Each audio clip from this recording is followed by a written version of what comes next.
Meus queridos irmãos e minhas irmãs, a liturgia da igreja ao longo desta semana está de uma riqueza estupenda para a nossa mudança de vida, para a nossa conversão.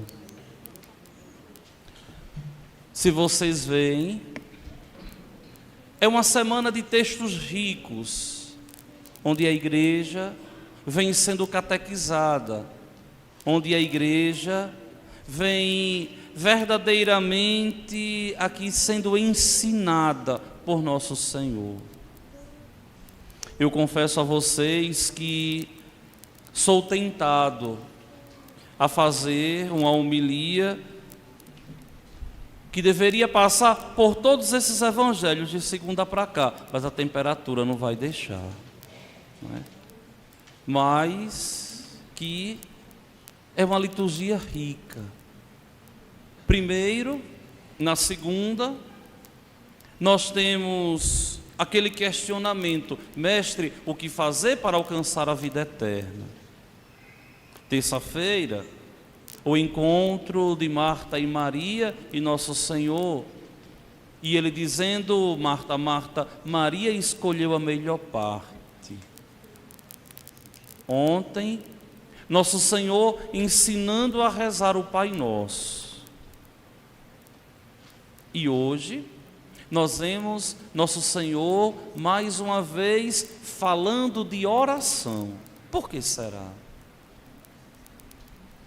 A oração insistente, uma oração que não esmorece, um coração pidão, a gente pode dizer assim, um coração pidão, um coração que pede a Deus e não cansa de pedir, e não se desespera em pedir, e não perde a esperança em pedir.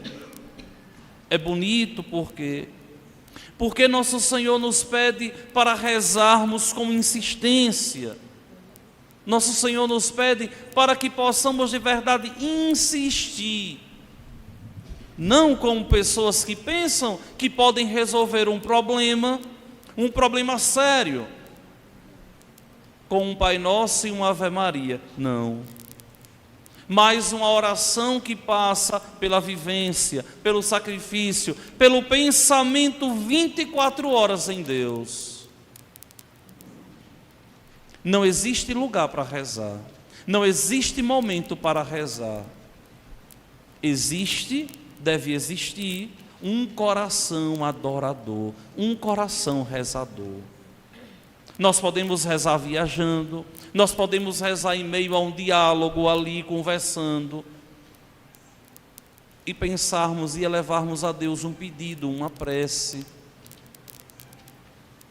E Deus quer nos ensinar isso aqui: pedir insistentemente. A insistência da oração, por incrível que pareça, ela não tem por objetivo nos fazer perder a fé. De outro modo, a insistência da oração tem por objetivo fomentar em nós a fé, aumentar em nós a fé. Muitas coisas são difíceis da gente resolver, porque Deus Nosso Senhor quer que nós tenhamos consciência de que devemos ser dependentes deles, porque tem pessoas que, se nunca precisassem de nada, de Deus nunca lembrariam. Se de Deus não precisassem, de Deus não lembraria. Porque tem gente que só lembra de rezar quando está na pior. Eu lembro de uma vez, quando eu partilhava, porque a minha vocação foi um segredo guardado muito dentro do meu interior, muitos anos. Quando eu vim dizer a minha família já era nos dias praticamente de ir para o seminário. Falei em novembro, foi em fevereiro. Quando o padre anunciou à comunidade que eu ia para o seminário, anunciou no domingo à noite, na segunda eu fui para o seminário. Sempre tratei com muito amor, com muito carinho, guardei muito. Eu lembro de uma vez, quando eu, jovenzinho, com 17, 16 anos ali, fazia um curso de teologia pastoral, lá na paróquia, na reitoria de Padre Henrique, Dom Henrique, que vocês conheceram. Ele ensinava um curso de teologia e eu fazia esse curso 2 vezes por semana, terça-feira e quarta-feira. Um ano e pouco eu ainda segurei esse curso, ainda fiz esse curso. E eu lembro que um dia esse curso estava acabando, ou melhor, tinha acabado a aula. Eu me ajoelhava na igreja para rezar e estava saindo da igreja do Livramento, no centro de Maceió. E aí encontrei uma pessoa que até caminhava bem na paróquia. E aí dizia: está fazendo o quê? Eu disse: estava rezando. Aí a pessoa disse: mas vem para cá para rezar para tão longe? Eu disse: não, estava no curso, depois fui rezar. Aí a pessoa me disse assim: mas e você pretende fazer o que da vida? Aí eu disse: eu não sei ainda não, estou pensando, mas eu acho que eu vou para o seminário. Aí a pessoa disse assim: Ave Maria, viver rezando a vida toda? Tem outros meios de servir a Deus. Não entendeu nada.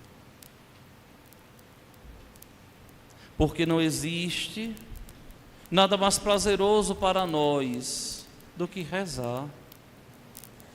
Não deve existir nada mais prazeroso para o católico do que rezar. Rezar não é só coisa de religioso, de sacerdote, de freira, de candidato ao diaconato. Não.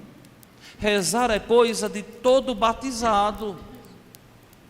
E rezar, a gente não só reza ajoelhado na igreja, não. A gente reza trabalhando, a gente reza viajando, a gente reza de verdade ao longo do dia, em vários momentos. Você para diante de uma imagem, você faz uma prece a Deus, porque rezar é a disposição de um coração que aprendeu a viver dia a dia na presença de Deus. E muitas vezes as pessoas pensam que rezar é coisa de gente triste. Não é não. Rezar é coisa de gente feliz, realizado na vida. E tanto os santos rezavam muito, mas riam muito, brincavam muito, se divertiam muito. Por exemplo, basta a gente imaginar um São Felipe Neri, que era um piadista de primeira categoria, santo, maravilhoso da igreja, e de tudo conseguia fazer uma piada, uma anedota ali. Feliz. Basta a gente imaginar um São João 23, Papa que reinou, que governou a igreja de 1958 até 1963. Outro que gostava muito de brincar. E tantos santos que tinham um coração alegre, que tinham um coração feliz, porque viviam todos os dias na presença de Deus. O que é que eu quero dizer a vocês hoje? Quando eu contemplo essa igreja aqui, maravilhosa, quase que toda vestida de branco,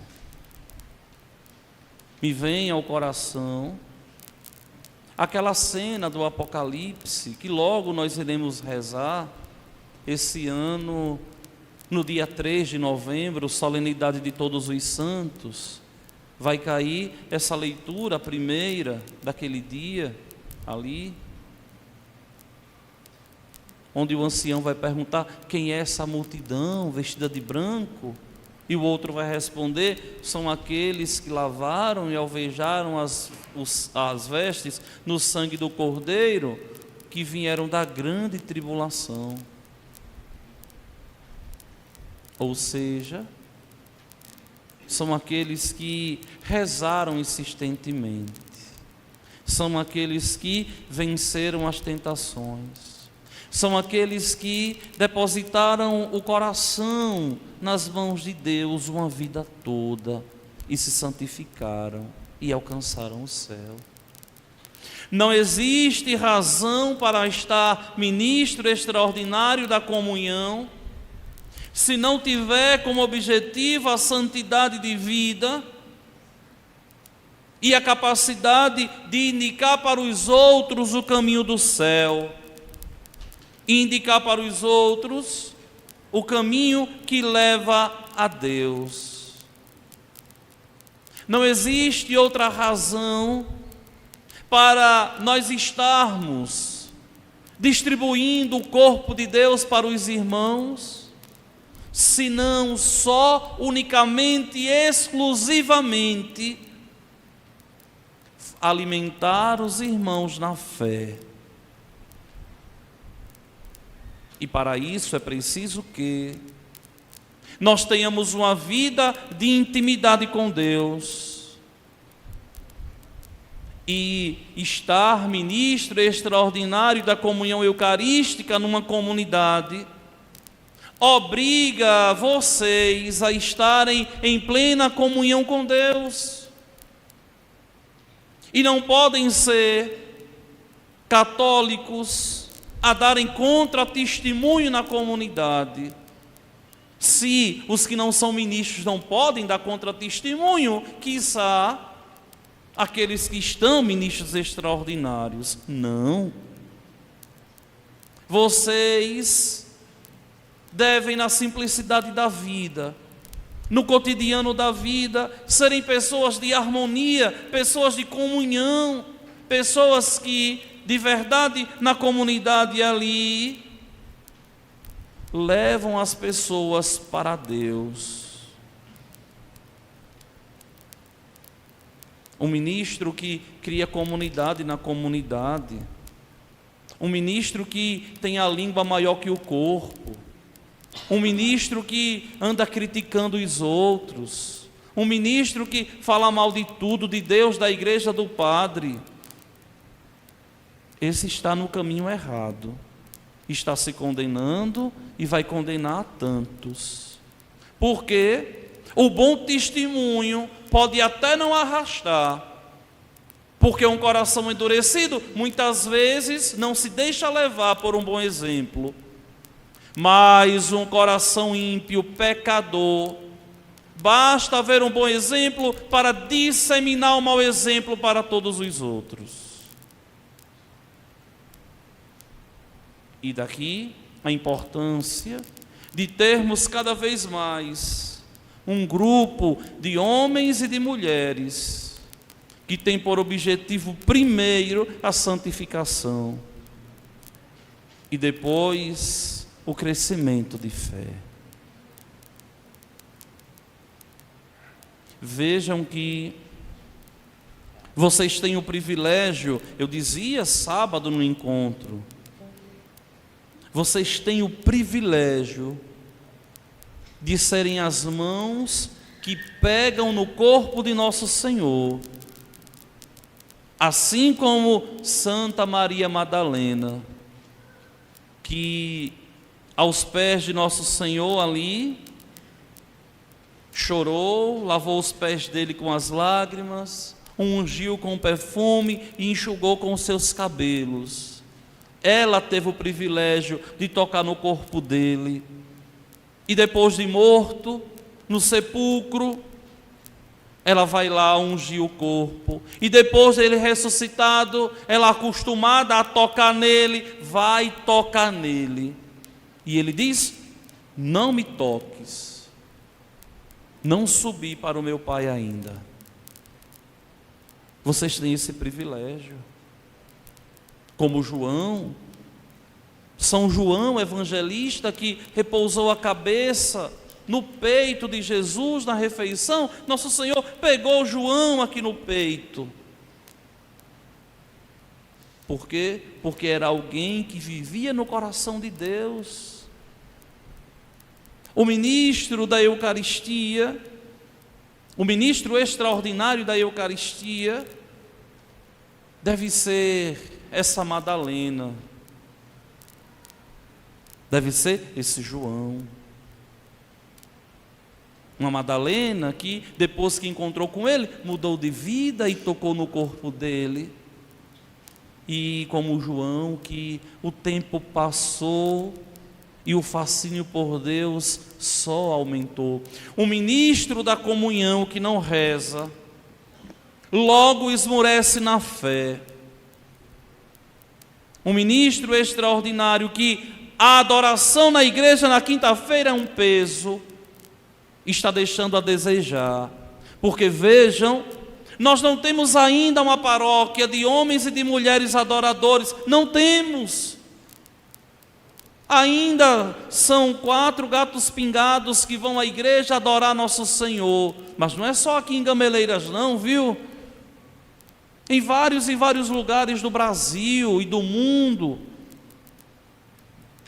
E vocês são convidados a serem nas comunidades os primeiros, depois do sacerdote, a adorar nosso Senhor. Mas por que, padre? Isso é pesado? Não. É porque nosso Senhor quer estar perto de vocês, e vocês devem estar perto de nosso Senhor. Ele já chamou, e está no altar, é estar perto de Deus. Nunca pode ser um peso, de jeito nenhum, e deve ser de verdade. Deve existir de verdade um grande amor no coração de vocês. No dia em que vocês estiverem na escala, deve ser um dia importantíssimo. Hoje eu vou tocar no corpo do meu Deus. Hoje eu vou distribuir o meu Deus para os meus irmãos. Se tiver muitos na comunidade, como aqui na matriz, mais de 20, você tem que pensar assim. E se na sua comunidade tiver 2 ou 3, e você for convocado a estar todo domingo, todo final de semana, ali a distribuir a comunhão, é que você precisa olhar para si e dizer assim: meu Deus, a salvação desse povo passa pelas minhas mãos. Porque sou eu que, em nome da igreja, Senhor, alimento o teu povo. Vejam, daqui a importância de levar uma vida de santidade, de crescimento de fé, de proximidade com Deus nosso Senhor. E por que tudo isso, padre? Porque assim como o sacerdote, vocês devem antecipar na própria vida a salvação. E devem entender que o ministério extraordinário da comunhão, na vida da comunidade, é um dos mais importantes, porque leva a Deus para o outro. Como é bonito escutar a felicidade daqueles que estão em cima da cama, que ficam ali ansiosos, esperando para comungar. Vocês são as pernas e os braços do sacerdote para levar comunhão para esses doentes aí. Por esses dias, em uma das últimas visitas que eu fiz, que não consegui ainda esse mês passar em todas as comunidades, já passei em algumas, Eu escutei por esses dias: olha, padre, fulano, que não estava nem conseguindo comer nada, agora já está comungando a Eucaristia e está dizendo, todo sorridente: foi Deus quem me curou. E essa cura veio através das mãos de quem? Quem foi esse felizardo que levou Deus, e Deus nosso Senhor ali fez esse milagre acontecer? E não estou falando de um caso na China não, estou falando de um caso em nossa paróquia, viu? Aqui, veja, aqui. E tantos outros casos que tem aqui, que tem ali. E vocês que levam em nome da igreja a Deus para os outros, e devem enxergar esse ministério como algo precioso. E no dia que o sacerdote disser assim: olha, você não renove não, que eu vou convocar outra pessoa, não é só e simplesmente porque o tempo está na hora de mudar não, mas muitas vezes também é para a gente não colocar em risco a nossa salvação. O meu bispo diocesano, Dom Roberto, a quem eu quero muito bem, um dia ele dizia assim: a transferência de padre não é só, muitas vezes, para salvar a comunidade, muitas vezes também é para salvar o padre. E eu fiquei com esse pensamento na minha cabeça muitas semanas, muitos dias, me perguntando, me questionando, o que é que ele está querendo dizer com isso? Até eu entender, até compreender que nós não podemos, de modo algum, nos acostumar com aquilo que é sagrado, com aquilo que é santo. A gente, eu e vocês, nós não podemos nunca ver o nosso ministério como um peso. E eu digo para vocês: olha, eu tenho 12 anos de padre, 3 meses e 7 dias, hoje é 10, mas nunca foi pesado para mim. É mais fácil vocês cansarem aí sentados do que eu cansar aqui em pé. Muito mais fácil. Vocês muitas vezes no domingo vêm de uma missa, eu venho da quinta, muitas vezes 8 pregando o mesmo evangelho, e em paz. Por quê? Porque nunca deixei a minha relação com Deus esfriar. Porque no dia que a minha relação com Deus esfriar, é o início do fracasso do meu ministério. E a mesma coisa eu digo a vocês: ministro extraordinário que não vai à igreja na quinta-feira adorar nosso Senhor, tem que mudar o coração.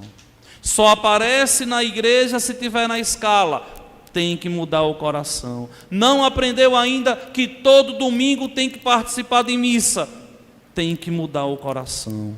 Ministro extraordinário que só vai na igreja quando vai servir, tem que se converter. Não está no caminho certo. Tem que se converter. E digo isso porque o que está em jogo aqui, minha gente, é a salvação de vocês, é a minha salvação.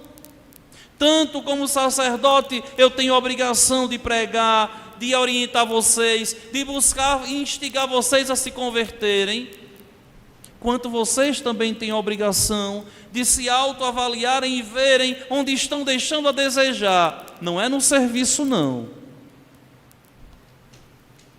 mas na relação com Deus. Não é no serviço. Cumprir escala para dizer que é responsável, pode ser que não seja por amor, mas por zelo pelo próprio nome. Viu? Pode ser por zelo pelo próprio nome. Eu não posso faltar, senão vão dizer que eu sou irresponsável. Aqui não está em jogo simplesmente o serviço. Aqui está em jogo a relação com Deus nosso Senhor. A nossa salvação. Minha gente, ao contemplar essa igreja aqui repleta de ministros extraordinários vestidos de branco, a gente prefigura aqui na terra o que um dia vai acontecer no céu. Um dia nós estaremos todos aí e é Deus mesmo quem vai estar aqui, não sacramentalmente como está aqui, mas Deus mesmo, o corpo humano dele, não o corpo sacramental. E a presença do Pai, e a presença do Espírito Santo, e os anjos e os santos todos, e a gente assim abobado olhando para Deus.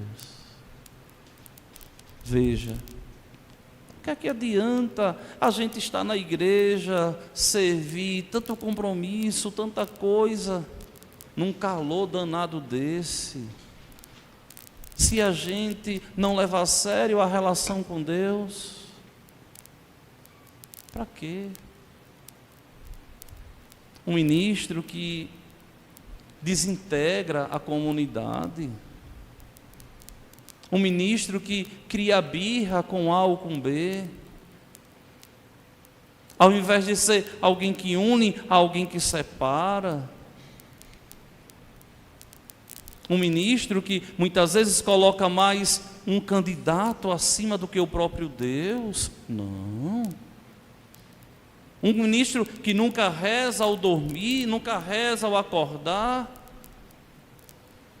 que nunca está disposto ali a ajudar os irmãos a crescerem na fé. É preciso que nós entendamos que Deus nosso Senhor não quer o serviço de nenhum de vocês, como também não quer o meu. O que Ele quer é os nossos corações. E aí eu me pergunto assim, Padre Washington, será que o teu coração já é de Deus? E aí eu pergunto a vocês, ministros extraordinários, será que o coração de vocês já pertence a Deus? Dislene, seu coração é de Deus? Pedro, Oswaldo, Marlene, Lucineide, Adenilda, Sueli, Ana, Gesso, Warley, Silena, Rosângela. Será que o coração de vocês, de verdade, é um coração que pertence a Deus?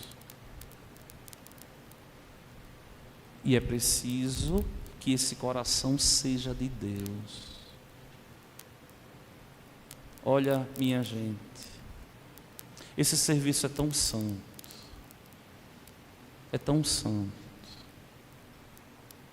que se nós entendêssemos esse serviço, o bem que vocês fazem à comunidade,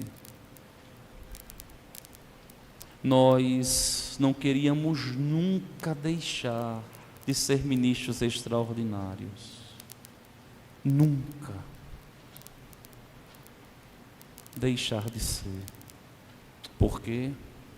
Porque antes de ser um peso, é uma grande graça. Imaginem que Deus te escolheu. Padre, Ele poderia ter escolhido qualquer pessoa, sim, mas a resposta nunca pode ser essa. Ele poderia ter escolhido qualquer pessoa, não. O que vocês têm que pensar é assim: por que Deus me escolheu? Por quê?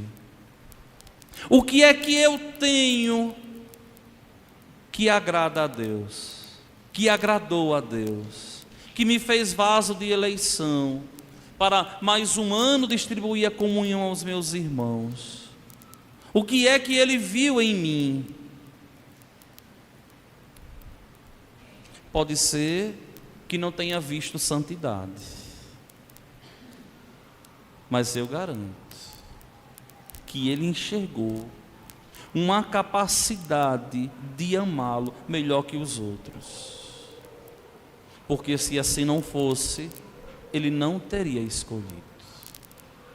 Eu faço votos e peço ao Senhor, o bom Deus, que vocês guardem essas palavras no coração e escutem essa homilia 1, 2, 3, 4, 5 vezes, para decorar tudo isso que foi falado aqui e para corrigir o que precisa ser corrigido, para que esse ministério não seja causa de condenação, mas seja causa e razão de salvação.